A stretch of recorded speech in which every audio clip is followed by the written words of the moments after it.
Important ആയിട്ടുള്ള ഏരിയയാണ് kitchen. അപ്പോൾ കിച്ചൻ്റെ കേസിൽ ക്ലയൻസിൻ്റെ സൈഡിൽ നിന്ന് വന്നിട്ടുള്ള സ്പെഷ്യൽ റിക്വയർമെൻറ്റ്സ് എന്തെല്ലാമാണ്?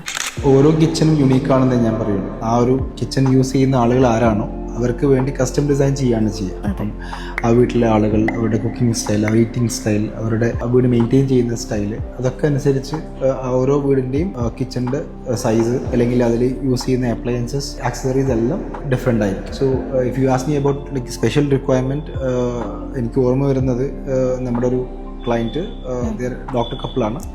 ഒരു ക്ലാസിക് ഇംഗ്ലീഷ് സ്റ്റൈൽ ചെയ്തൊരു വീടിനകത്ത് അതേ സ്റ്റൈലിൽ ചെയ്തൊരു കിച്ചണിനകത്ത് ദേ വാണ്ടഡ് ഒരു വിറക് വെച്ച് കത്തിക്കുന്ന ട്രഡീഷണൽ ആയിട്ടുള്ള ഒരു അടുപ്പ് വേണമെന്ന് അവർ റിക്വയർമെന്റ് ഉണ്ടായിരുന്നു. ഐ വാസ് ക്യൂരിയസ് ലൈക്ക് അത്രയും മോഡേൺ ആയിട്ടുള്ള ഒരു കിച്ചണിനകത്ത് why do you wanted. So അവർക്ക് ട്രഡീഷണലി കുക്ക് ചെയ്താൽ മാത്രം നല്ല ടേസ്റ്റ് വരുന്ന ഒരു ഡിഷ്, അവർ വീട്ടിൽ സ്ഥിരം യൂസ് ചെയ്യുന്ന ഡിഷ് അവർക്ക് ഇഷ്ടമാണ്.